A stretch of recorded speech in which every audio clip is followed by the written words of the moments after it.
It was really a trading, there was a lot of trading, wheeling and dealing, buying and selling. Every morning there was a man, his name was Billy Nelkin. He would come to my father every morning, 9 a.m. for 1.5 hours, and they would sit and talk about the business, and they would buy from each other and sell and wheel and deal. And I think, with information systems taking over and the computer and the internet, some of that has been lost. A lot of that has been lost right now.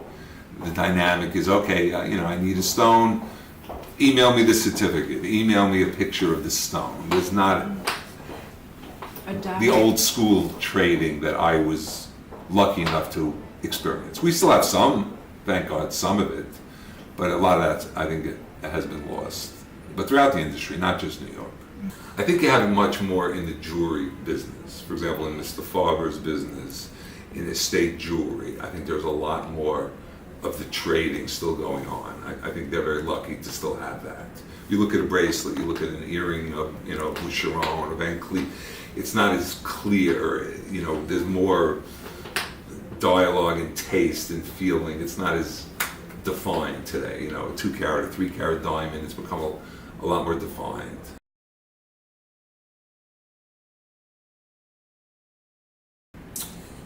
I think technology, price, India particularly was able to become very strong because of very relaxed banking.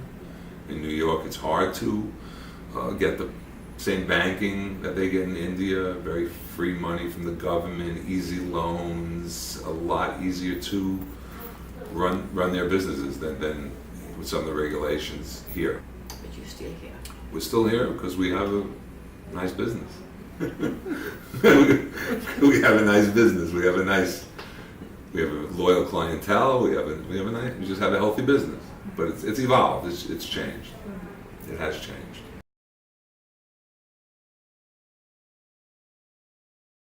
Sure. I remember what I thought, because I was when he passed away, and my father was very charitable, as my mother is, and we try as a family to be charitable, but obviously you could pay a school or a hospital and have a sign, the William Goldberg division, the William Goldberg building, or the William Goldberg corridor. But I felt for his commitment to New York City and this industry, maybe they could name a street. So, when the word started to circulate to one or two of the politicians, and they put it in motion. They said it's very real, and it's very legitimate, his contributions to New York industry, commerce, and the diamond industry.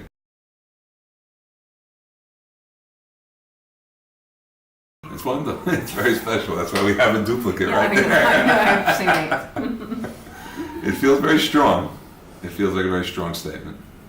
every day. You see it every I say day. it feels like, when I come to work.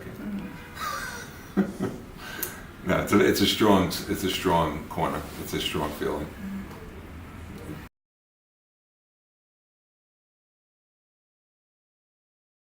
Yes, diamonds are making me happy. Yes, they make people happy in most cases. There's a rare situation where you have to buy. Actually, in most cases, diamonds do make people smile. Yes, it's nice. It's still something that lights up people when they purchase a beautiful diamond. I'm happy to say it still continues. Because of the lights in it?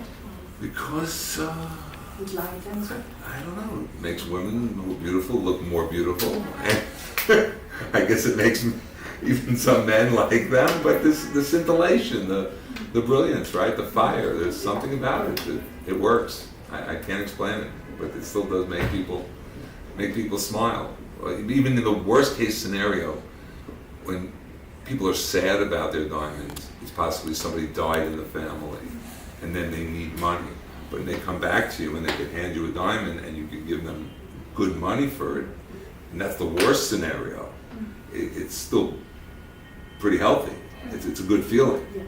You could buy a fur coat for who knows how much money, and then I think when you go back to sell it, Nothing. you don't get much, right? So so even the worst case scenario, diamonds are helpful. Thank you so much. Mazel bracha.